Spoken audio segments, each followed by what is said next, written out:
emptied himself out when he took on the form of man and not the creature like an angel. He emptied himself out in total obedience to God.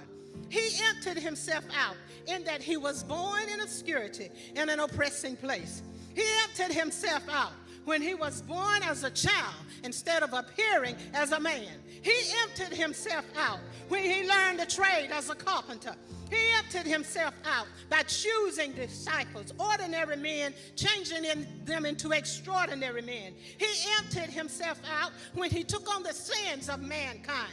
He emptied himself out when he became a servant to man. He emptied himself out when he submitted to the agony of death on the cross. He emptied himself out when he became the subject of shame, mockery, and humiliation. He emptied himself out when he said, Father, forgive them, for they know not what they do.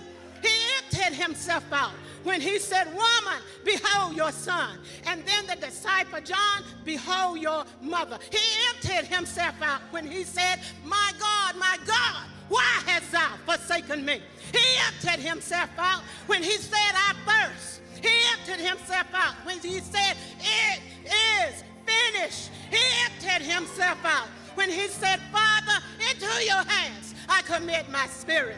We can approach God because of what Jesus did for us on the cross. It's not anything that we have done, but it's everything that Jesus has done for us. Woo. Hallelujah.